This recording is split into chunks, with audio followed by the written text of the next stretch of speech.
परमेश्वर की सेवकाई के लिए प्रार्थना करें। हमारे प्रेमी और अनुग्रहकारी परमेश्वर पिता, हम तेरे नाम का धन्यवाद और स्तुति करते हैं। प्यारे प्रभु यीशु मसीह, तेरे बड़े अनुग्रह के लिए, तेरे कृपा के लिए, प्यारे प्रभु जी आज के पवित्र दिन में तेरे लोगों के साथ भिन्न भिन्न जगहों में हैं। प्यारे प्रभु जी, तेरी आराधना करने, तेरे वचन को ध्यान करने के लिए तूने हमें एक मौका दिया, इसके लिए हम तेरे नाम का धन्यवाद करते हैं। आज की हमारी आराधना पर तेरी आशीष प्यारे प्रभु जी, तेरी पवित्र उपस्थिति हमारे साथ हो। और प्यारे प्रभु जी, आज के जो आशीष को हमें देना चाहते हैं वो आशीष दे, ताकि हम सब जन आत्मिक रीति से और भी आगे बढ़ने पाए। शुरू से लेकर अंत तक तो हमारी अगुवाई कर और तेरी पवित्र उपस्थिति हमारे साथ रहने पाए। हमारे उद्धारकर्ता यीशु के नाम से आमीन। इस समय प्रभु की महिमा के लिए गीत को गाएंगे। हे पवित्रता शक्ति हमें देना, हे पवित्रता शक्ति हमें देना, तेरी वो सामर्थ हमको चाहिए। हे प्रभु तू ये जानता है, तेरी वो सामर्थ हमको चाहिए।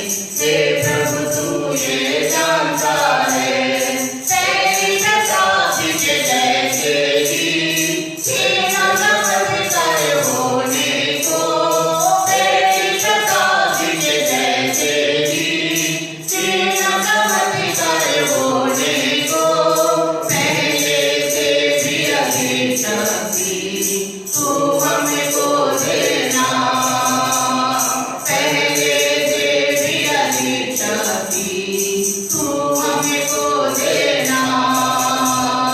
हे पवित्रता शक्ति हमें देना, हे पवित्र आत्मा शक्ति हमें देना, तेरी वो सामर्थ हमको चाहिए। हे प्रभु तू ये जानता है, तेरी वो सामर्थ हमको चाहिए। हे प्रभु तू ये जानता है, वरदान से जो शोभित हो, जड़ हमारी वचन में मजबूत हो, वरदान से जो शोभित हो, जड़ हमारी वचन में मजबूत हो, जागृत हमें आने को आत्मा की वाणी से, जागृत हमें आने को आत्मा की वाणी से। हे पवित्रता शक्ति हमें देना, हे पवित्रता शक्ति हमें देना, तेरी वो सामर्थ हमको चाहिए। हे प्रभु तू ये जानता है, तेरी वो सामर्थ हमको चाहिए। हे प्रभु तू ये जानता है, सरस्वती अपने वचन से भागे और शेष की जाति पर जय पाने, सरस्वती अपने वचन से भागे और शेष की जाति पर जय पाने, धीरज तेरी सेवा करने अभिषेक करना मैंने, धीरज तेरी सेवा करने अभिषेक करना मैंने। हे पवित्रता शक्ति हमें देना, हे पवित्रता शक्ति हमें देना, तेरी वो सामर्थ हमको चाहिए। हे प्रभु तू ये जानता है, तेरी वो सामर्थ हमको चाहिए। हे प्रभु तू ये जानता है। के नाम का धन्यवाद, परमेश्वर के नाम की स्तुति हो। थोड़ा सा समय हम परमेश्वर के वचन को ध्यान करने में बिताएंगे। उसके पहले मैं 2 शब्द आप लोगों के बीच में कहना चाहता हूँ। मैं धन्यवाद देना चाहता हूँ मंडली के प्रत्येक लोग जो इससे जुड़े हुए हैं, आराधना के साथ साथ वचन की सेवकाई लेते हैं। परमेश्वर का धन्यवाद, परमेश्वर के नाम की स्तुति हो। और भी मैं धन्यवाद देना चाहता हूँ भारत के अलग अलग स्टेट से, अलग अलग प्रांतों से भी हमारे पास में सूचना मिल रही है कि परमेश्वर के वचन को सुन रहे हैं। परमेश्वर उन सुनने वाले लोगों को भी बड़ी आशीष दे और परमेश्वर उनकी भी सहायता करे और सबों को आत्मिक जीवन में आगे बढ़ने के लिए अनुग्रह करे। परमेश्वर को धन्यवाद देते हैं हमें जो मौका मिला है, विशेष करके जब हम अपने परिवार में हैं। मुझे कई भाई और बहनों ने खबर दिया कि हम प्रार्थना में समय बिता रहे हैं। मैं परमेश्वर का धन्यवाद करता हूँ ऐसे सभी परिवारों के लिए जो इन दिनों में प्रार्थना में अपने समय को बिता रहे हैं। परमेश्वर अनुग्रह करें, शक्ति और सामर्थ्य दे कि हम सारी बातों में प्रभु में बढ़ते हुए आत्मिक बलवंत होते जाएं और सबों के लिए हम आशीष का कारण बनने पाए। आइए हम प्रार्थना के साथ बैठे। आज के वचन को हम ध्यान करेंगे जो हमको मिलते हैं लूका का रचित सुसमाचार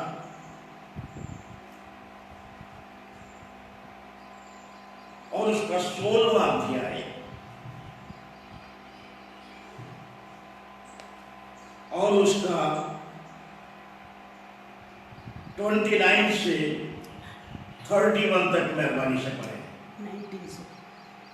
16वां अध्याय 29 से उसका 31 तक पढ़े। अब्राहम ने उससे कहा, उनके पास तो मूसा और भविष्यवक्ताओं की पुस्तकें हैं, वे उनकी सुने। उसने कहा, नहीं हे पिता अब्राहम, पर यदि कोई मरों में से उनके पास जाए तो वे मन फिराएंगे। उसने उनसे कहा, जब वे मूसा और भविष्यवक्ताओं की नहीं सुनते तो यदि मरों में से कोई जी भी उठे तो भी उसकी नहीं मानेंगे। आइए हम प्रार्थना करें। प्यारे प्रभु यीशु मसीह, इस वचन पर तेरा आशीर्वाद हो। ये वचन हमसे बोले, हमसे बातचीत करे और हमें आशीष दे।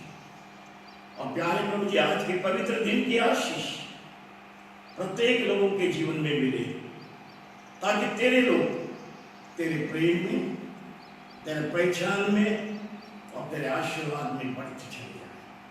हमारे उद्धारकर्ता यीशु के नाम से आमीन। परमेश्वर के नाम का धन्यवाद, परमेश्वर के इस पवित्र वचन के लिए। यह वचन प्राय मैं ऐसा विश्वास करता हूं कि सभी मसीही घराने में धनी मनुष्य और निर्धन लाजर के विषय में लोग अच्छी तरीके से जानते हैं। फिर भी आज प्रभु ने हमें एक मौका दिया है कि थोड़ा सा समय जो प्रभु ने हमें दिया है, हम परमेश्वर के इस वचन पर ध्यान करें और परमेश्वर के वचन की आशीष को हम सब जन लेने पाए। यहां पर एक धनी व्यक्ति और एक निर्धन, ये 2 जनों का परिस्थिति, 2 अवस्थाएं, 2 जीवन, 2 प्रतिफल उनके जीवन के अंदर में हम देखने के लिए पाते हैं।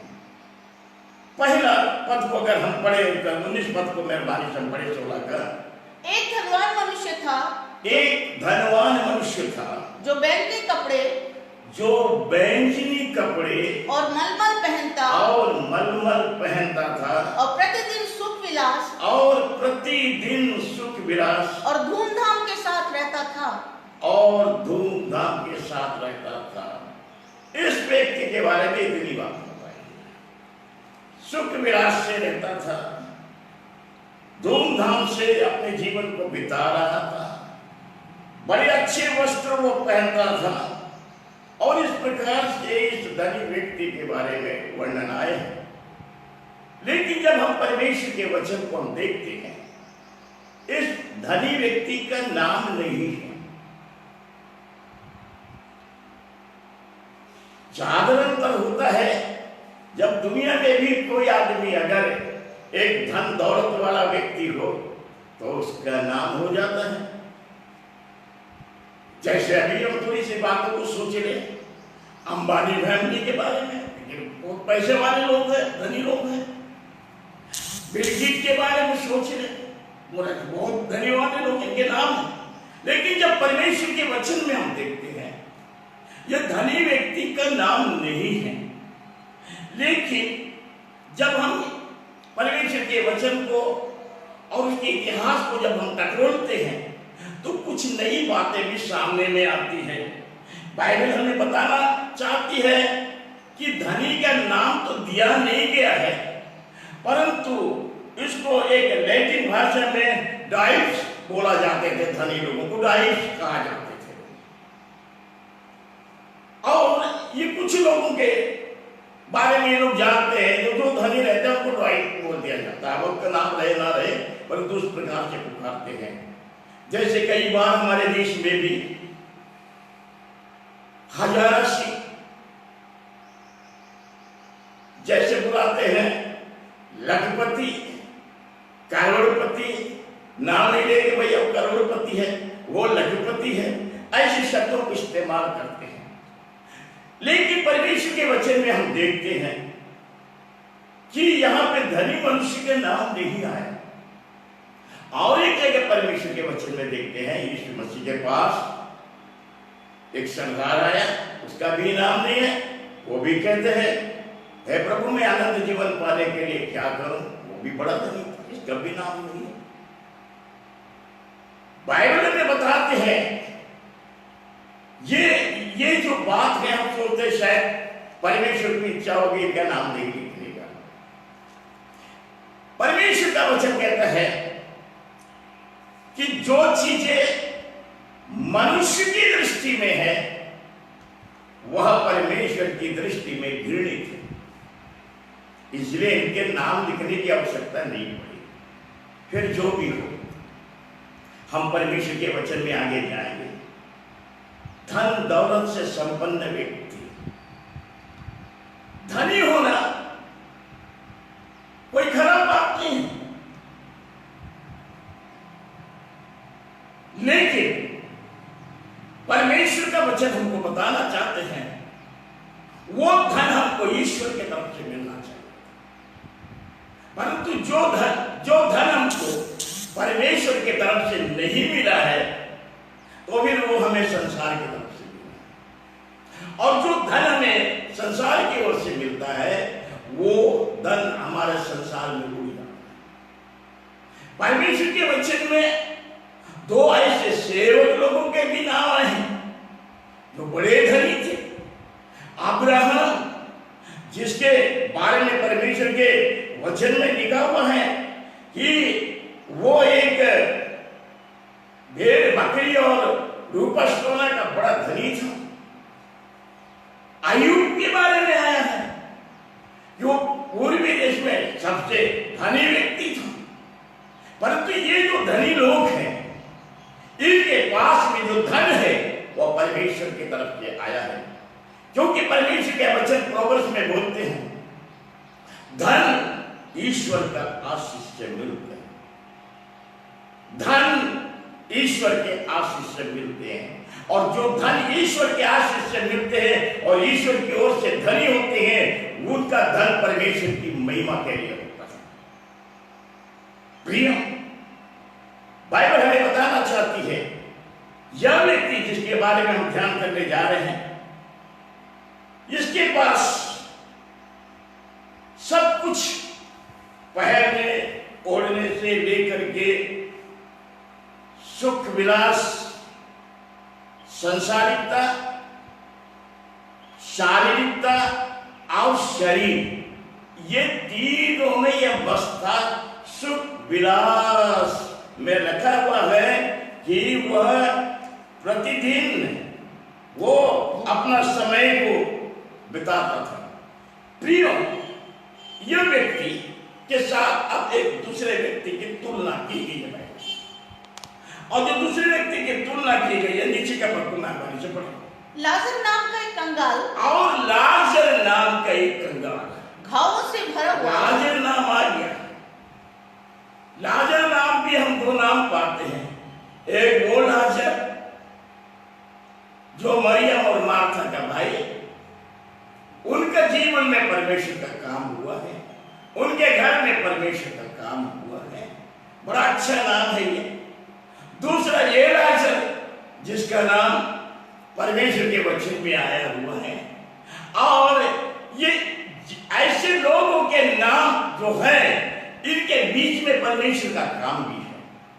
ये बड़े प्यारे नाम हैं, इसीलिए परमेश्वर के वचन में आ गए। परमेश्वर के वचन में ऐसा लिखा हुआ है, लाजर नाम एक कंगाल, एक कंगाल, घावों से भरा हुआ। बस पहली बात, कंगाल। इंग्लिश एडिशन में बेगर लिख दिया। जरा बेगर शब्द जमता है भिखारी, भिखारी शब्द शायद हो सकता है कि गरीबों को लिए लोगों की एक मानसिकता है, ये भिखारी होंगे, और हो सकता है कि ये इंग्लिश के एडिशन में कुछ ऐसा आ गया है, या अनुवाद में ऐसे आ गया होगा बेगर।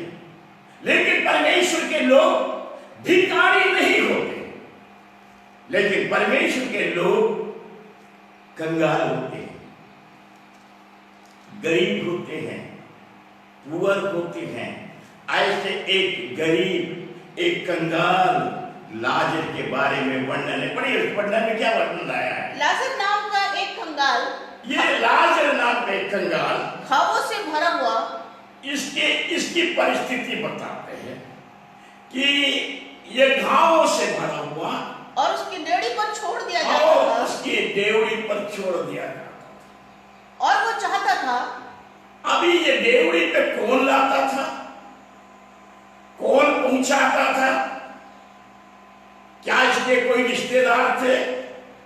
इसके बारे में बाइबल हमें कुछ नहीं बताती। अगर जब हमें कुछ नहीं बताती है तो हमें विश्वास करना चाहिए, इसमें परमेश्वर की इच्छा की योजना में परमेश्वर के वचन का प्रकाश मेरे और आपके पास तक पहुंचे, कि परमेश्वर का एक अभिप्राय था कि वह इस धनी मनुष्य के डेवड़ी पर रहे।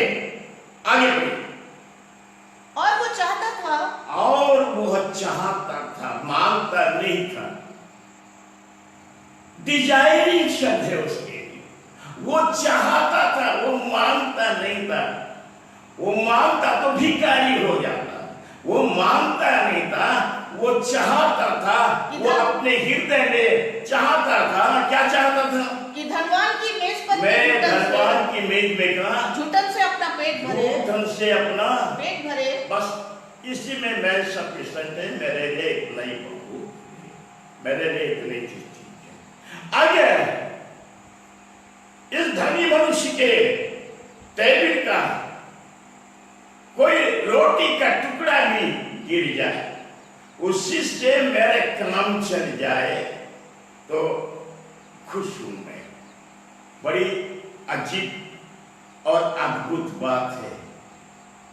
गरीबी के बारे में कई बार लोग ऐसा विचार करते हैं, गरीबी अभिशाप है। मैं आपको बताना चाहूंगा, गरीबी अभिशाप नहीं है।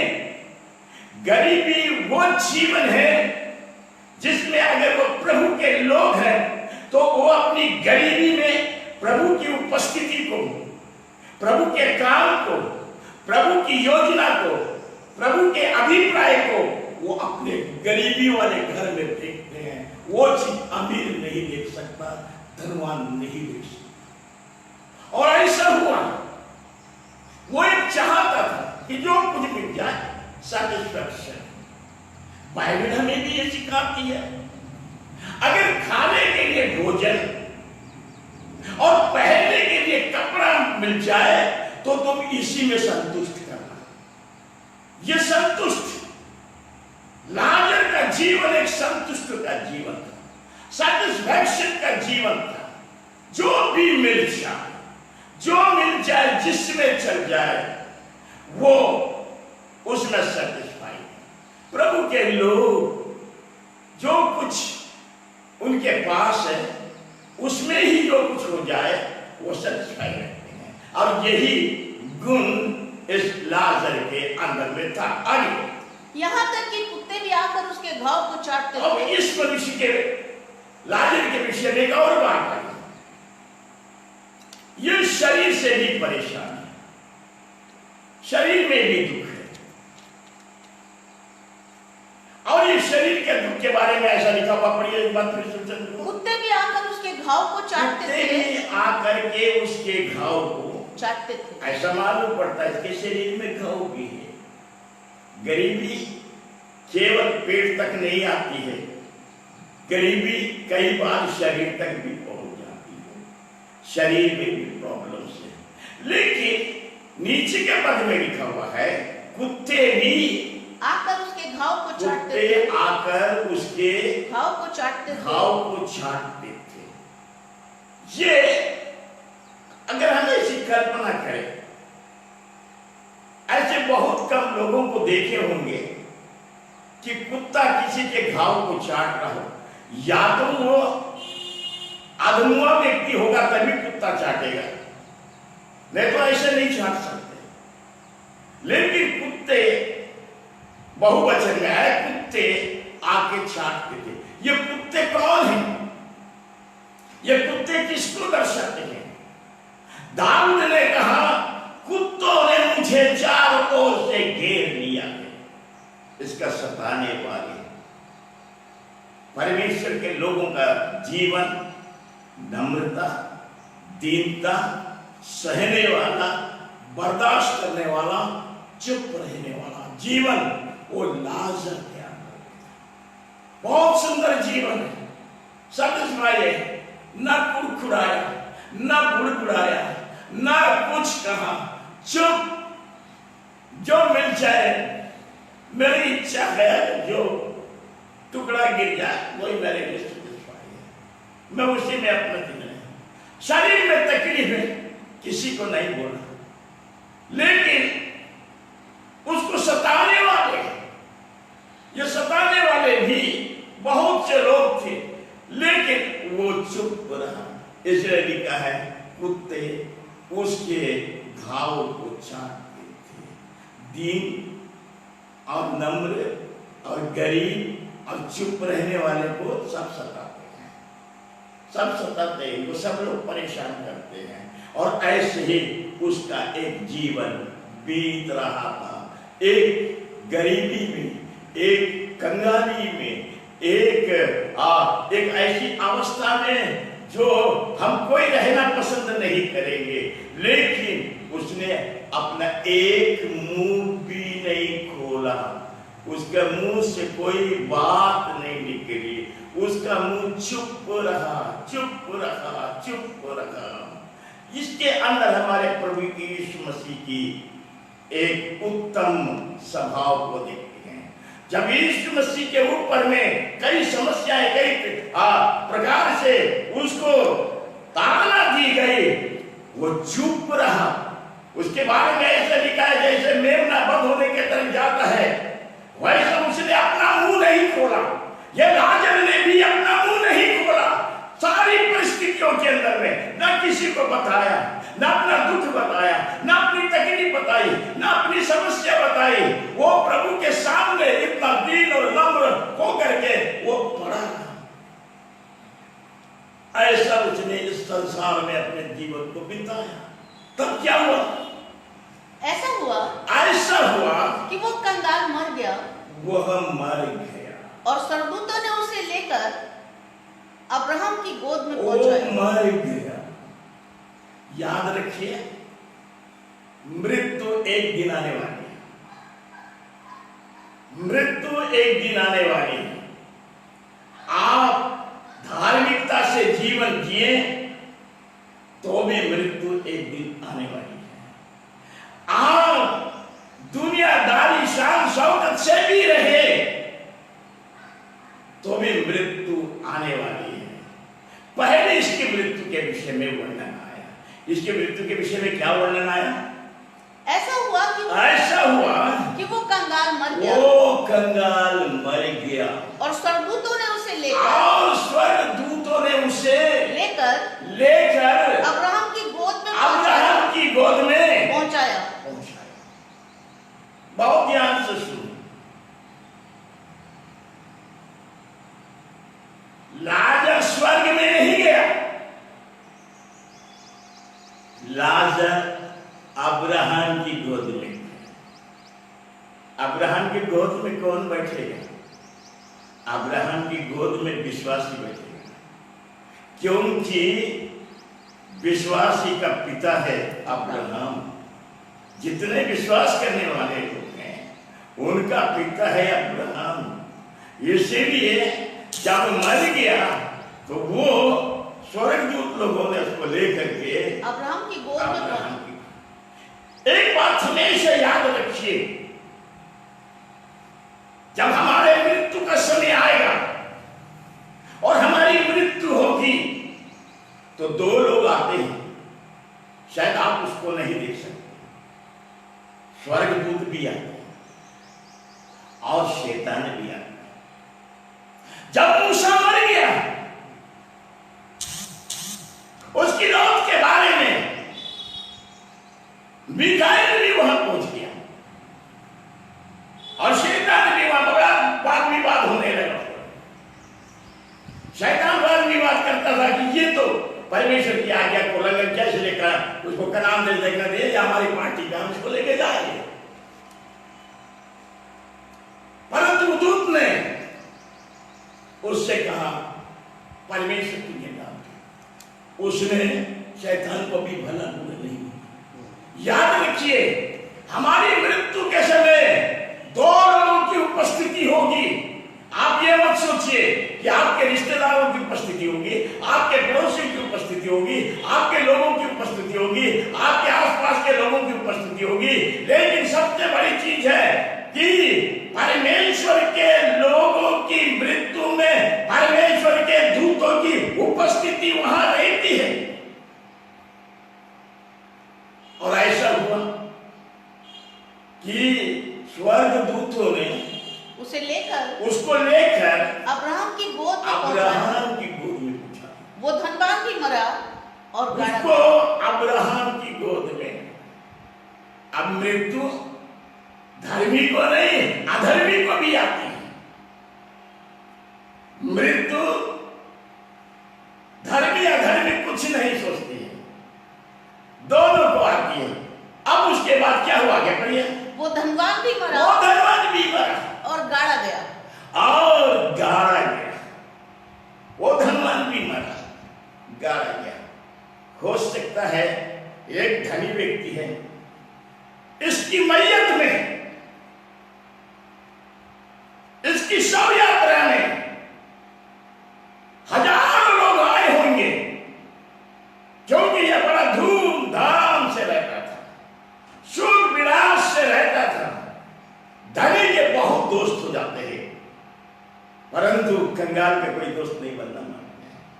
तो जरूर बहुत बड़ी भीड़ होगी। परमेश्वर के वचन में लिखा है और वह धनी भी मरा और गाड़ा गया और वह गाड़ा गया। यह दोनों की मृत्यु हो गई। लाजर की भी मृत्यु हो गई, यह धनी मनुष्य का भी मृत्यु हो गया। दोनों ने इस दुनिया को छोड़ के चले। आगे क्या लिखा हुआ है?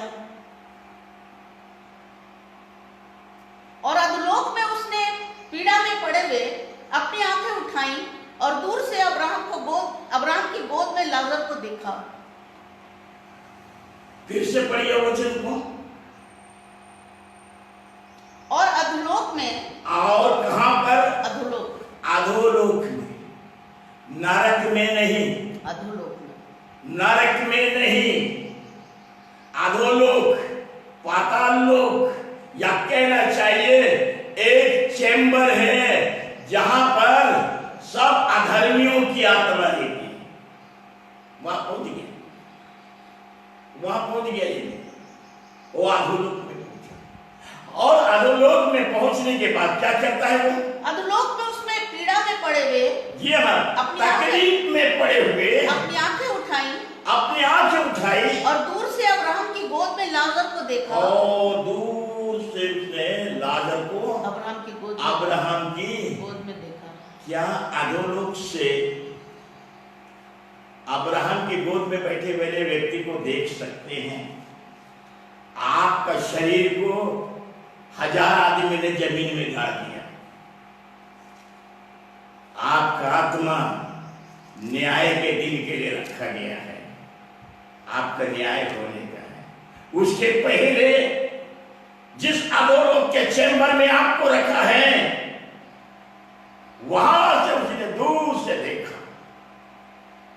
वो आंखें हैं, शरीर वाली आंखें नहीं है, वो आत्मा वाली आंखें जिसको उसने दूर से देखा। उसने आवाज भी लगाया, वो आत्मा की वो आवाज भी गई उसके बाद। क्या कहने लगा वो?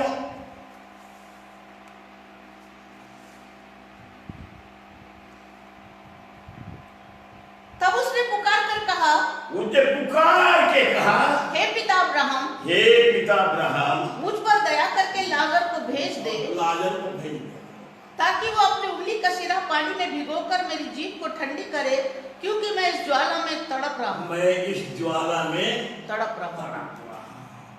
ये तड़पने की अभी अवस्था है, नरक में नहीं गया। इतना आसान भी नहीं है नरक और स्वर्ग जाना। हम ये कभी कभी सोचते थे बड़ा आसान है, नरक में चले जाएंगे, स्वर्ग में जाना। आपको नरक में भी जाना है और स्वर्ग में भी जाना इतना आसान नहीं है। उसके पहले आपको परमेश्वर के न्याय के सामने अपने किए हुए कामों का हिसाब देना होगा। इतना आसान नहीं है। तड़प रहे, यह तड़पने वाला जगह है। अधोलोक तड़पने वाली जगह है, आदमी वहां तड़प रहा है। लेकिन नरक का एक अलग अनुभव है। अभी नरक के बारे में नहीं बोल रही है। कई बार लोग इसको नरक के साथ जोड़ देते नहीं, क्योंकि यह व्यक्ति वहां से आवाज लगाता है, वह व्यक्ति यहां से पुकारता है और अब्राहम वहां से सुन लेता है। नरक से कोई चिल्लाए, स्वर्ग में तो आवाज नहीं जाएगी, या स्वर्ग से कोई नरक के लोगों से बात करेगा, वो नहीं हो सकता। प्रियो, ये एक तड़पने की अवस्था है। इस तड़पने की अवस्था को मैं एक उदाहरण के द्वारा समझाना चाहता हूं। अभी पिछले दिनों में हमारे देश में एक गलत काम करने के कारण 4 जवानों को फांसी लग गई। फांसी की सजा उनको सुना दी गई, और ये जब फांसी की सजा उनको सुना दी गई और जब वो जेल में थे, तो एक टेलीविजन का पत्रकार जब वो जल्लाद से बातें करता था तो सारी बातें उनसे पूछता था कि आखिर समय में क्या क्या। तो ये पत्रकार जेल में जाकर के उन 4 जवानों के बारे में जानना चाहता था, पत्रकारिता में वो उनको रखना चाहता था। तो वहां के जो जेल के सिपाही लोग हैं, उन लोगों ने बताया, जब से इन लोगों ने सुना कि इनको फांसी हो गई है, इनने खाना पीना छोड़ दिया, इन्हें नींद नहीं आ रही है, ये बेचैन है, ये कभी कभी अब नॉर्मली हरकत कर जाते हैं, परेशान है ये। और फिर जब पत्रकार ने उस जल्लाद से पूछा कि जब आखिरी समय आप इनको ले जा रहे थे तो कैसी अवस्था थी, तो बोला इनके सिरों पे काले कपड़े डाल दिया गया था, हाथ पीछे की ओर बंधे हुए थे, और इनको फांसी के स्थान पर लेके जाया जा रहा था, तब ये लोग क्या कर रहे थे? कुछ कह रहे थे? आपसे कुछ बातचीत की? नहीं, कुछ नहीं कह रहे थे, वो चुप थे। परंतु उनके पैर कांप रहे थे, उनके विचारों में धड़कन थी, उनके सोच में परेशानी थी, वो तड़प रहे थे। वो एक भयानक परिस्थिति में जा रहे थे। ये जब से उन्होंने इस बात को सुन लिया, उनकी एक तड़पन है। ऐसे ही अधोलोक में भी ये तड़प रहा था, यह व्यक्ति तड़प रहा था। और इसीलिए इस दुख को जानने का टाइम, इस तड़पन को जानने का टाइम उसको अपने भाई लोगों का भी याद आया, अपने भाई लोगों के बारे में भी याद आया। प्रिय, क्या हुआ? आगे पढ़िए थोड़ा सा जल्दी। तब उसने पुकार कर कहा, हे पिता अब्राहम, हे पिता अब्राहम, मुझ पर दया करके लाजर को भेज दे। मुझ पर दया करके लाजर को भेज दे। आपकी दया इधर नहीं मिलने वाली। तुमको तो लोगों ने 1000 जमीन में गाड़ दिया। दया करके लाजर को भेज दे, लाजर को भेज दे, ताकि वो अपनी उंगली का सिरा पानी में भिगोकर मेरी जीभ को ठंडी करे। मेरे जीभ को ठंडी करे। कौन सा चीज को? मेरी जीभ को। कौन सा चीज को? मेरी जीभ को। मेरे जीभ में क्या खूबी है? जीभ के बारे में याकूब की पत्री में लिखा हुआ है, ये जीभ आग है, आग। और ये आग भव चक्र में आग लगा देती है और नरक कुंड की आग से जलती है। तकलीफ कहां हो रही थी? जीभ में। जीभ में तड़प तो रहा था, तकलीफ जीभ में हो रही थी, क्योंकि उसकी जीभ में वो आग थी। और वो जीभ में आग होने के कारण वो अब्राहम से निवेदन करता है, लाजर को भेज दो। जिस लाजर को उसने कभी पूछा नहीं, कभी स्मरण नहीं किया, कभी अपने पास नहीं बुलाया, कभी उसने प्यार नहीं दिखाया, कभी अपनी खुशी के दिन में उसको न्योता पे नहीं बुलाया, कभी उसकी सुधि नहीं ली, कभी उसकी तकलीफ के बारे में नहीं पूछा, कभी उसकी समस्या के बारे में नहीं पूछा, कभी उसकी कमी घटी के बारे में नहीं पूछा, कभी उसकी पूरी परिस्थिति के बारे में नहीं पूछा। लेकिन आज जब उसके जीवन में ऐसी परिस्थिति आ गई तो बोलता है, किसको भेज दे? लाजर को। वो लाजर को भेज दे। ये लाजर को भेज दे, ऐसा भेज दे कि पानी में उंगली डुबा करके वो मेरी जीभ को ठंडा करे। ये जीभ की ठंडाई पानी से ठंडा होने वाली नहीं है, क्योंकि परमेश्वर के वचन में लिखा है जीभ आग है, ये पानी से ठंडा होने वाली नहीं है। प्रियो, परमेश्वर का वचन इस मार्मिक विषय में हमसे बोलना चाहता, हमसे बताना चाहता है। धन दौलत ये हमको संसार से जोड़ता है। हम संसार में शारीरिक, सांसारिक और शरीर वाले हो जाते हैं। हमारे पास आत्मिक जीवन का कोई स्थान नहीं होता है, आत्मिक बातों की कोई समझ नहीं होती है, और हम इसी में अपने जीवन को बिता देते हैं। प्रियो, यह बड़ी बुरी परिस्थिति इनका जीवन में आया। इस दुनिया में बिना मन फिरा करके इस दुनिया से वो धनी व्यक्ति चला गया। आज वो दया का भीख मांग रहे हैं, हे अब्राहम, हे पिता। वो पिता बोल रहा है, इसका मतलब ये भी क्रिश्चियन आदमी है। ये धनी मनुष्य भी क्रिश्चियन आदमी है, क्योंकि ये अब्राहम को क्या बोल रहा है? हे पिता अब्राहम। हे पिता अब्राहम। और अब्राहम भी बोला पुत्र। क्या बोला अब्राहम ने? हे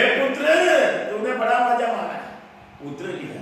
इसका मतलब है ये एक अच्छा प्रभु के ऊपर विश्वास करने वाला भाई था, लेकिन धन दौलत, ऐश और आराम, दुनियादारी, सुख विलास, बाहर का रहन सहन, दुनियादारी में उसने अपने जिंदगी को बिता डाला, क्योंकि धन बहुत बहुत बहुत। इसलिए मैं आपको बताना चाहता हूं, इस माध्यम से समझे ये क्रिश्चियन आदमी था, क्योंकि ये बोलता है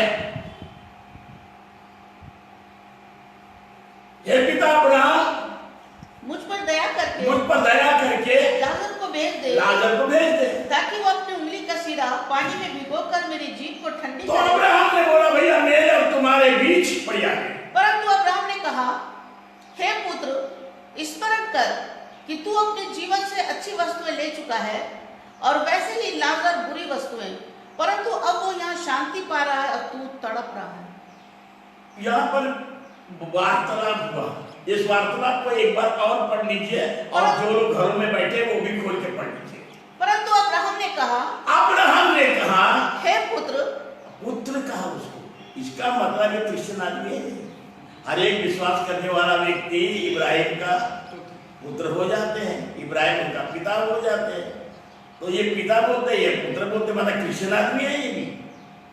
अब क्या बोलते उनको? हे पुत्र स्मरण कर, इसको स्मरण कर कि तू अपने जीवन में अच्छी वस्तुएं ले चुका है।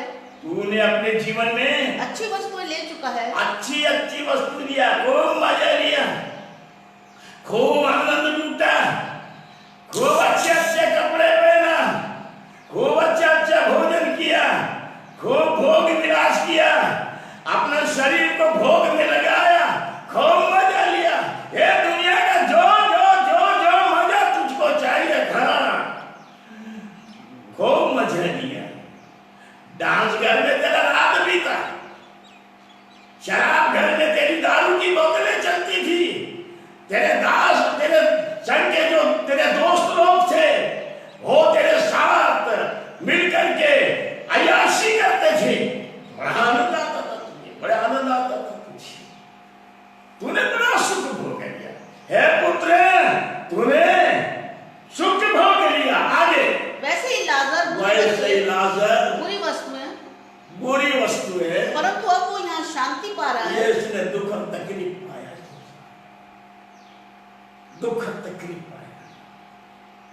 इसने दुख और तकलीफ पाया। परमेश्वर के वचन में लिखा हुआ है, परमेश्वर के लोगों के लिए जितने लोग भक्ति के साथ जीवन बिताएंगे वो सब सताए जाएंगे।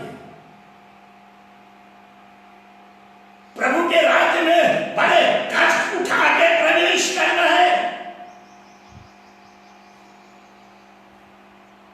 प्रभु के पीछे चलने के लिए अपना क्रूस उठा के चलना है।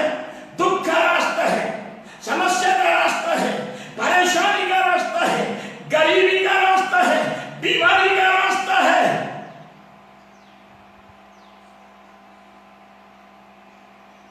लेकिन ऐसी परिस्थिति में मुंह बंद करके परमेश्वर पर आशा लगाए रखने वाला लाजर सब परिस्थितियों को सही लिया और इस दुनिया से चला गया। इसलिए उसके विषय में लिखा है, अब वो यहाँ शांति पा रहा है, और तू तड़प रहा है। मतलब ये अधोलोक में तड़पने के स्थान में है और ये लाजर शांति के स्थान में है, प्लेस ऑफ पीस।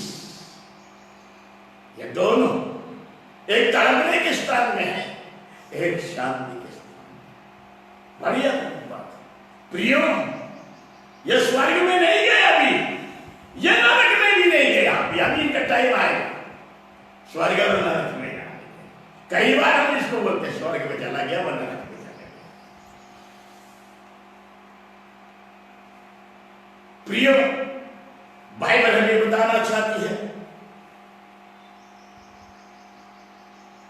लाजर एक शांति के जीवन में पहुंच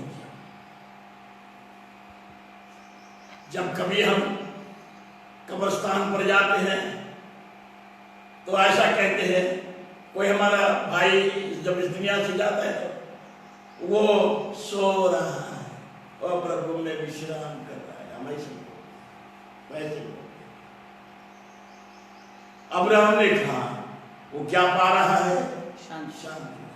इस दुनिया में उसके लिए कोई स्थान नहीं था, कोई जगह नहीं थी, कोई उसको पूछने वाला नहीं, कोई ख्याल करने वाला नहीं। लेकिन जिसका कोई नहीं होते हैं और वो प्रभु के लोग हैं तो प्रभु उसका है, क्योंकि परमेश्वर के वचन में लिखा है प्रभु अपनों को पहचानता है, प्रभु अपनों को पहचानता है,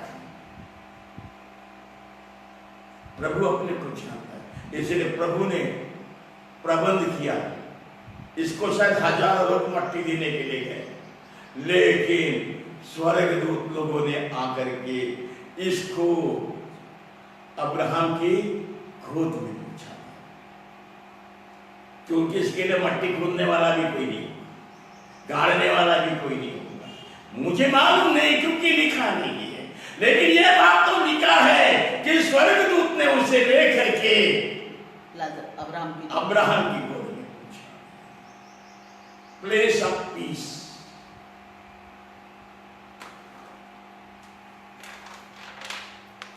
और धनी मनुष्य प्लेस ऑफ शांति, दुख का स्थान। प्रियो, यह ऐसा क्यों हुआ? ये दो बातें हमें इस बात के द्वारा बताना चाहती है। ये दो जीवन है, परमेश्वर के संगति में, परमेश्वर की उपस्थिति में हम इस संसार में रहते हैं। मेरा प्रभु यीशु मसीह संसार में रह कभी संसारिक बातों के लिए अपना मुंह को नहीं खोला, और ना ही तो प्रभु के लोग भी संसारिक बातों के लिए कभी अपने मुंह को नहीं खोलते, वो चुप रहते, प्रभु के सामने रहते, जो कुछ प्रभु ने दिया उसी को गुजारा कर लेते, जिस परिस्थिति में है वो चला लेते, जो दुख में रहते वो दुख में रहेगा। जब उनके जीवन में बीमारी तकलीफ मुसीबत आती है तो प्रार्थना करते हैं, कहते दाई विल बी डन, हमारी नहीं प्रभु तेरी, तू जैसा रखेगा वैसे मैं रहूंगा, जैसे तू चाहेगा वैसे मैं चलूंगा, जिस अवस्था में तू रुकूंगा मैं तेरी इच्छा पूरी करना चाहता हूं। परमेश्वर के लोग परिस्थितियों से डरने वाले नहीं, लेकिन परिस्थितियों में अपने आप को परमेश्वर के हाथ में ढाल देने वाले लोग होते हैं। प्रियो, प्रभु अनुग्रह करे हमें वो जीवन दे संसार के अंदर में जो प्रभु की नजदीकी में दुख उठा के, तकलीफ उठा के, परेशानी उठा के प्रभु के साथ जीना, प्रभु के स्वभाव में रहना, प्रभु के वचन पर चलना, प्रभु की संगति रखना, प्रभु पर आस लगाना, प्रभु की ओर ताकते रहना, और प्रभु उनका जीवन बन जाता है। और वो जीवन केवल इस पृथ्वी पर तक नहीं, लेकिन वो एक अनंतकालिक जीवन बन जाता है। परमेश्वर ऐसे ही लाजर के इस संदेश से हमारे जीवन में सब परिस्थितियों को सहने वाले लोग बन जाए, प्रभु पे भरोसा करने वाले लोग बन जाए, परमेश्वर की योजना में रहने वाले लोग बन जाए। परमेश्वर जो चाहता है वैसे हम जीवन को पाए, हम निकलने की कोशिश न करें, छोड़ने की कोशिश नहीं, प्रभु आप जैसे हैं।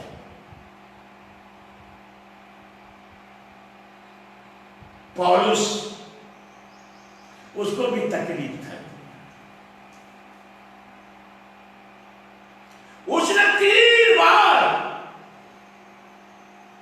परमेश्वर से प्रार्थना की, प्रभु का जवाब क्या आया? मेरा अनुग्रह तेरे लिए काफी। प्रभु बोला मैं चाहता तो उसी तकलीफ में, कई बार परमेश्वर की मर्जी है हम उसमें रहे, परंतु हम इस चीज को बर्दाश्त नहीं करते। अरे हम प्रभु के लोग हैं, हर बार में हम चंगाई चाहते हैं, क्यों नहीं दुख के जीवन में रहना चाहते हैं, क्यों नहीं दुख के जीवन में जीना चाहते हैं। हम हमेशा सोचते हैं प्रभु हमको इस तरह से निकाले, नहीं प्रभु तू जिस परिस्थिति में मुझे रखे मैं उस परिस्थिति में रहूं, जिस दशा में तूने अगर मुझको गरीबी की दशा में रखा है, तो मैं गरीबी की दशा में।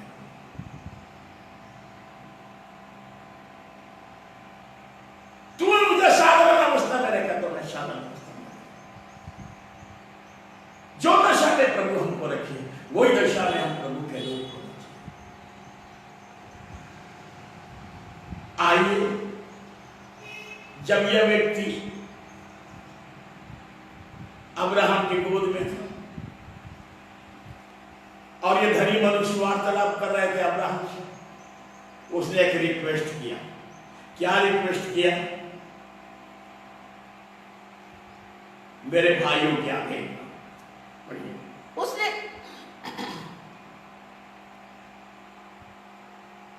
उसने कहा, तो हे पिता, मैं तुझसे विनती करता हूँ, मैं तुझसे विनती करता हूँ कि तू उसे मेरे पिता के घर भेज। तू उन्हें मेरे पिता के घर भेज, मेरे पिता के घर भेज, क्योंकि मेरे 5 भाई हैं। क्योंकि मेरे कितने भाई हैं? 5। पहले धन दौलत ऐश आराम की जिंदगी में भाई लोगों का ख्याल नहीं आया। मेरे 5 भाई हैं, मालूम पड़ता ये 5 भी बिगड़े हुए थे, इसीलिए इसको चिंता हो गई, क्योंकि जिसका भाई इतना धनी, तो फिर उसके परिवार के लोग भी तो जरूर ऐसे ही होंगे। तो चिंता लग गई। मेरे कितने भाई हैं? 5 भाई मेरे हैं। 5 भाई हैं। ये उनके सामने, वो उनके सामने इन बातों की गवाही वो दे। इन बातों की गवाही दे। ऐसा न हो कि वे भी इस पीड़ा की जगह में आए। ये भी यही तकलीफ का जिक्र है। अभी गवाही के लिए किसको भेज दो? लाजर। तब जवाब क्या मिलता है? अब्राहम ने उससे कहा, उनके पास तो मूसा और भविष्यवक्ताओं की उनके पुस्तकें हैं। पास मूसा और भविष्यवक्ताओं की पुस्तकें हैं। इसका मतलब ये आदमी क्रिश्चियन था, क्योंकि इनके पास कौन सी पुस्तक है? मूसा और भविष्यवक्ताओं की पुस्तकें मूसा हैं। और भविष्यवक्ता की पुस्तक वे है। उनके- आज मसीह लोगों के पास कौन सी पुस्तक है?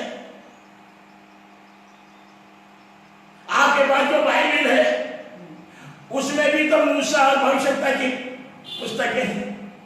तो क्रिश्चियन नहीं हुआ वो हमें क्रिश्चियन हुआ। और लिखा हुआ है परमेश्वर के वचन में, जो एक सरदार था, एक बड़ा धनी मनुष्य था, अनंत जीवन पाना चाहता था, तो प्रभु के पास में आया और कहने लगा, हे उत्तम गुरु, मैं अनंत जीवन पाने के लिए क्या करूं? बोला, उत्तम कुछ नहीं, उत्तम परमेश्वर है, कोई नहीं उत्तम। तो तू कैसे पढ़ता है? ये आज्ञा पालन करना है। मुझे बोला, प्रभु मैं तो इसको बचपन से लगता है। इसका मतलब इसके पास में भी पुस्तक थी, मूसा की पुस्तक थी, और क्या क्या करने का था उसको भी मालूम था। तो प्रभु ने बोला, अच्छी बात है, तो ऐसा कर, तू अपना धन कंगालों को क्या कर दे? सब कुछ बेच कर सबको दे दे और मेरे पीछे खोल। यह व्यक्ति उदास होकर के चला गया। यह व्यक्ति उदास होकर चला गया, क्योंकि वो बहुत धन ने उसको अंधा बना दिया। आनंद जीवन पाने की इच्छा तो है, लेकिन धन ने अंधा बना दिया और वो उदास होकर के चला गया। प्रभु यीशु मसीह ने कहा, धनवानों को स्वर्ग के राज्य में प्रवेश करना बहुत कठिन है। भविष्य एक ऊंट सुई के नाके से निकल सकता है, लेकिन एक धनी व्यक्ति परमेश्वर के राज्य में प्रवेश नहीं कर सकता, क्योंकि धन दौलत उसको संसार की ओर लेके चला गया, शरीर की ओर लेके चला गया, दुनियावी बातों की ओर लेके चला गया। वो दुनिया में इतना मस्त हो गया है क्या वो प्रभु का पीछे नहीं चलता। भाई बच्चन का लिखा, कभी कभी लोग बड़ा डिस्कस करते हैं, यह सुई के नाके में से ऊंट कैसे निकले। प्रियो, इसकी एक सच्चाई है। यरूशलेम में एक स्ट्रीट है, उस स्ट्रीट को नीली स्ट्रीट बोलते हैं, बड़ी सकरी गली है और लोग वहां से निकलते हैं। प्रभु ने जब यह बात कहा तो उस स्ट्रीट का नाम लेकर के कहा, यह नीली स्ट्रीट जो है, उसने कहा एक सुई सुई के नाके में से ऊंट निकल सकता है, लेकिन एक धनी ईश्वर के राज्य में प्रवेश करना कठिन। कठिन। वो स्ट्रीट में से ऊंट पार हो जाएगा, लेकिन यह धनी व्यक्ति स्वर्ग में नहीं जा सकता। प्रियो, क्योंकि धन आपको संसार की ओर खींचता है, धन आपको भोग की विलास की ओर लेता है, धन आपको पहनने ओढ़ने सजने में लेके जाता है, धन आपको संसारिक मोह की ओर लेके जाता है, धन आपको संसार का आनंद लूटने में मजा आता है, धन आपको सारी बातों में संसारिक, शारीरिक और शरीर वाला बना दे। शारीरिक जीवन कभी परमेश्वर के स्वर्गीय राज्य में नहीं जा सकता। बड़ी भयंकर अवस्था है ये। क्रिश्चियन आदमी, इनके पास बाइबल भी है, वो एक धनी जो अनंत जीवन पाया उनका पास में भी है, सीखा भी है, जानता भी है, यीशु मसीह को पढ़ के बता भी दिया कि ऐसे ऐसे सब बचपन से करते आ रहा हूं, लेकिन धन दौलत ये संसार से कनेक्टेड था। आज बहुत से लोग इसके वजह से परमेश्वर से बहुत दूर चले गए, बहुत दूर चले गए, बहुत दूर चले गए। उनको संसार प्यारा लगता है, संसार की बातें प्यारी लगती है, संसार का जीवन अच्छा लगता है, संसार का रहन सहन अच्छा लगता है, संसार का खान पान अच्छा लगता है, संसारिक बातें अच्छी लगती है, संसारिक हंसी मजाक अच्छा लगता है, संसार के जो मन बहलाने वाली बातें वो अच्छी लगती है। उनको जीवन की बातें, आत्मिक बातें, स्वर्गीय बातें, महिमा की बातें, ईश्वरीय बातें उनको पसंद नहीं आती, उनका जीवन में वो स्थान नहीं। बड़े साफ तरीके से परमेश्वर के वचन में लिखा हुआ है, 29 को पढ़ लीजिए। अब्राहम ने उससे कहा, उनके पास तो मूसा और भविष्यवक्ताओं की पुस्तकें हैं, वे उनकी सुने। हम सबके पास में भी है, मूसा की पुस्तक भी है, 5 पुस्तकें मूसा की भी है, भविष्यवक्ताओं की पुस्तकें भी है। हम भी उनकी सुने, हम तो रखे हैं, बाइबल है हमारे पास, सुनते नहीं, क्योंकि आप ध्यान लगा के पढ़ते नहीं, इसलिए सुनते नहीं। आप ध्यान से पढ़े परमेश्वर का वचन से, परमेश्वर का वचन आपसे बातें करेगा। परमेश्वर के नाम का धन्यवाद, परमेश्वर के नाम का प्रियो, परमेश्वर अनुग्रह करे, परमेश्वर के वचन को सुनने वाले हो जाए, परमेश्वर के वचन को पढ़ने वाले हो जाए। परमेश्वर का वचन आपसे बोलेगा, परमेश्वर का वचन आपसे बातचीत करेगा, परमेश्वर का वचन आपको मार्ग बताएगा, परमेश्वर का वचन आपको अनंत जीवन की ओर लेके जाएगा। इनके पास किताबें थी, सुन नहीं रही थी। तब अब्राहम ने कहा, जब मूसा और भविष्यवक्ता की नहीं सुनते हैं तो मरा हुआ में से भी कोई जाएगा तो नहीं सुनने वाला। प्रियो, आज हमारे पास में परमेश्वर का वचन, मैं चाहता हूं आप ज्यादा से ज्यादा समय धर्म पुस्तक को पढ़ने में बिताइए।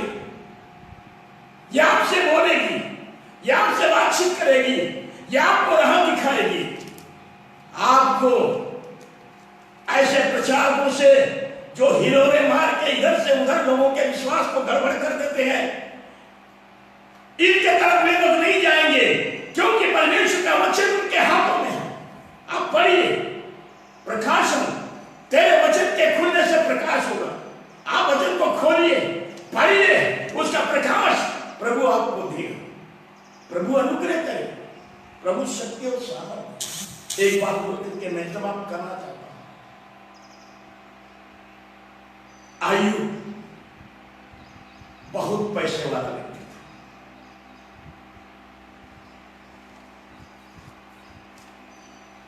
और बाइबल हमें बताना चाहते हैं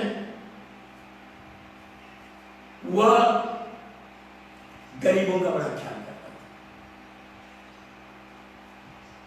ठंड के दिन में उनको ओढ़ने के लिए, खाने के लिए वो उनकी सहायता करता था। मेहरबानी से आय्यूब की पुस्तक उसका 29 चैप्टर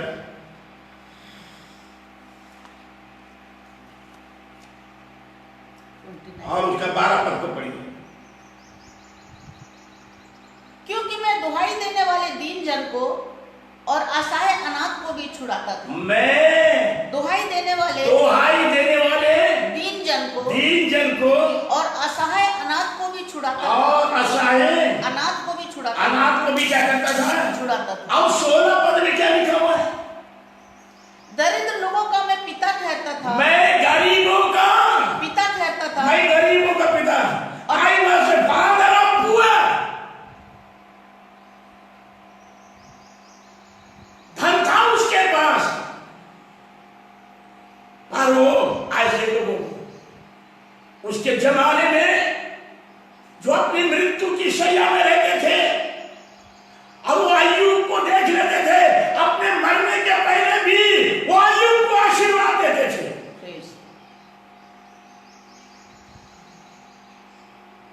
क्योंकि उसने अपना धन दौलत केवल अपने परिवार में नहीं बिताया, खत्म किया, लेकिन हर जरूरतमंद को पूरा करता है।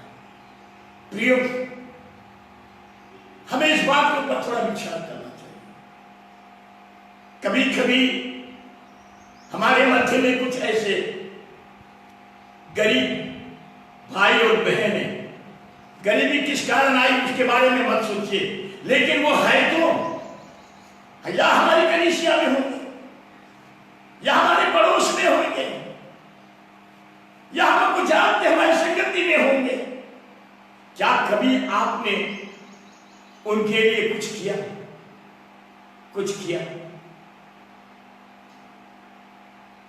क्योंकि आपको इस बात का भी हिसाब देना होगा। यीशु मसीह ने कहा, जब मैं नंगा था तो तुमने मुझे कपड़ा नहीं पिलाया, मैं भूखा था तुमने मुझे खाना नहीं खिलाया, जब मैं बीमार था मुझे देखने के लिए। लोग बोले, प्रभु आप कब कब कब कब? फिर प्रभु कुछ ऐसे लोगों से नहीं पूछेगा, जब मैं भूखा था तुमने मुझे खाना खिलाया। प्रभु आपको मैं कब खाना खिलाया? मुझे मालूम है। आप कब नंगे थे मैंने आपको कपड़ा पहनाया? आप कब बीमार से जो मैं आपको देख लिया है? परमेश्वर के वचन में लिखा है, जब तुमने इन छोटे में से छोटे किसी एक के लिए किया है वो मेरे लिए किया है। हम बहुत बड़ी सेवकाई नहीं कर सकते हैं, लेकिन हम अपने हाथों के मुट्ठी को खोल के अपने गरीब भाई की सेवा कर सकते, करना चाहिए। जितनी हमारे को परमेश्वर ने सामर्थ्य दी है, परमेश्वर के वचन में लिखा है, तुझको जो सामर्थ्य मिली है उससे भला करने से मत रुकना। अगर आपको 10 रुपए की सामर्थ्य है तो 10 रुपए से सहायता करो। प्रभु आपको जो सामर्थ्य दिया उससे करना। कोई बड़ी संस्था के बीच में पैसा भेज करके सेवा का भाव नहीं है, लेकिन आपके लिए आपके बीच में गरीब विश्वासी है, कमजोर है, परिस्थिति वश समस्या में है, आपका दिल उसके लिए खुलना चाहिए। प्रियो, यह भी एक सेवकाई का एक भाग है। केवल गाना बजाना, आराधना करना, स्तुति करना, उपवास करना, यह हमारे आत्मिक जीवन के लिए जरूरी है, परंतु हमारे दरवाजे के पास अगर कोई ऐसा भाई है, हमारी कलीसिया में ऐसा भाई है, हमारी संगति में ऐसा भाई है, हमारे पड़ोस में ऐसा कोई भाई है, हमारे जानकारी में ऐसा कोई भाई है, आप जो कुछ बन सकता है, जो प्रभु आपको सामर्थ्य देता है, उसमें आप हाथ बताइए। क्योंकि परमेश्वर के वचन में लिखा है, जो गरीब को दान करता है वो परमेश्वर को उधार देता है। वो परमेश्वर को उधार, आपने बहुतों को उधार दिया होगा, लेकिन परमेश्वर को कभी उधार नहीं दिया होगा। आगे फैसला कर लेना, फैसला कर लेना। नहीं प्रियो, जो सामर्थ्य, क्योंकि क्योंकि आपकी दी हुई सामर्थ्य में परमेश्वर का आशीर्वाद है, उसकी आवश्यकता पूरी होगी। प्रियो, प्रभु अनुग्रह करे, प्रभु हमारी सहायता करे। हम इस दुनिया के पीछे, धन दौलत के पीछे न जाए, क्योंकि परमेश्वर के वचन में लिखा है तुम परमेश्वर और धन की सेवा नहीं कर सकते, तुम दो स्वामी की सेवा नहीं कर सकते, दोनों के साथ जीवन नहीं बिता सकते। लेकिन परमेश्वर के वचन में यह भी लिखा है तुम धनी बनने का यत्न भी मत करना, धनी बनने का यत्न भी नहीं करना। सुसमाचार में लिखा है पृथ्वी पर अपने लिए धन मत इकट्ठा करो, लेकिन इकट्ठा करना है तो स्वर्ग में करो। अब परमेश्वर चाहता है हम एक आत्मिक लोग, एक आत्मिक बातों में जीवन बिताने वाले लोग, हम आत्मा के अनुसार चलने वाले लोग, परमेश्वर हम पर अनुग्रह करें, हमें यह शक्ति दे। ये एक कहानी किस्सा नहीं है जो मैंने आपको बताया, या परमेश्वर का वचन है। परमेश्वर चाहता है हम परमेश्वर के वचन की सच्चाई, उसकी सामर्थ, उसकी पवित्रता, उसका दिया हुआ जीवन में मैं और आप ढल जाए, और वो आशीर्वाद जो परमेश्वर हमको देना चाहता है वो आशीष हम लोग ले लें। प्रभु ऐसे ही अनुग्रह, प्रभु ऐसे ही आशीष आप सबों के जीवन में बहुत आयत से उड़ेले। परमेश्वर अपने इस वचन पर आशीष दे। आइए हम प्रार्थना करें। हमारे प्रेमी अनुग्रहकारी परमेश्वर पिता, दो जीवनों को हमने देखा, एक राजा जिसमें तेरा स्वभाव भरा हुआ था। प्यारे प्रभु जी, इस संसार में तूने हमें रखा है, लेकिन तू हमारी सुधि लेता है। पिता के दाहिनी ओर बैठ करके हमारे लिए प्रार्थना करता है। प्यारे प्रभु जी, संसार की लुभाने वाली बातें, संसार की वो बातें जो हमको अपनी ओर आकर्षण करती है, तेरे लोगों को आकर्षित करती है, प्यारे प्रभु जी उससे तू बचा के रख। तेरे भय में, तेरे पवित्रता में, तेरी सच्चाई में, तेरे वचन में, प्यारे प्रभु जी समूह को जीवन बिताने के लिए शक्ति दे। आज जितने भाई और बहन सुन रहे हैं, उनके जीवन में एक नया परिवर्तन आ गया, तेरे नजदीकी का, तेरे वचन की आवाज को सुनने का, तेरे वचन को पढ़ने का, तेरे वचन में से निकली आवाज को सुनने का तो अनुग्रह दे, ताकि और तेरे नजदीकी और तेरी उपस्थिति में वे जीवन को बिता सके। तू सहायता और मदद, हर एक बार तो तेरी महिमा। जितने लोग तेरे वचन को सुन रहे हैं, प्यारे प्रभु उन्हें आशीष दे, तेरे नजदीक में आए। हम जिस संसार में रहते हैं, यह बुरा संसार है, अंतिम दिन बुरे दिन है। प्यारे प्रभु जी, संसार की बातों की ओर बढ़ता चला जा रहा है, अंधकार की बातों की ओर चले जा रहा है। तू अपने लोगों की सहायता करना। तेरे लोग दुख उठाते, तकलीफ उठाते, समस्याएं, परिस्थिति और परेशानी में रह करके इस दुनिया में तेरे राज्य में वो प्रवेश करने पाए। तू सहायता कर, हर एक बात तेरे नहीं पर गौर बता, क्योंकि एक दिन आने वाला है जितने धर्मी और अधर्मी वे जिराए जाएंगे और तेरे न्याय आसन के सामने खड़े किए जाएंगे, और जिस किसी का नाम जीवन की पुस्तक में नहीं मिलेगा वे आग की झील में डाले जाएंगे। प्रेमी अनुग्रहकारी परमेश्वर पिता, इस वचन की सच्चाई का प्रकाश हमारे जीवन में दे, ताकि एक दिन हम तेरे न्याय आसन के सामने खड़े होने के योग्य बन जाए। क्योंकि मनुष्य को एक बार मरना और उसके बाद न्याय का होना निश्चित है। प्यारे प्रभु जी, अपने लोगों को शक्ति देना, अपने लोगों को सामर्थ्य देना, तेरे भय में जीवन बिताने के लिए तू अनुग्रह करना। तू सबों की सहायता मदद कर, हमारे उद्धार करता प्रभु यीशु मसीह के नाम से मांगते, सुंदर ग्रहण कर, आमीन। अब हमारे परमेश्वर पिता का प्रेम, यीशु मसीह का अनुग्रह, पवित्र आत्मा की सहभागिता अब से लेकर के हमारे प्रभु यीशु मसीह के दोबारा आगमन तक हम सबों के साथ अब से लेकर सदा सर्वदा तक होती रहे, आमीन।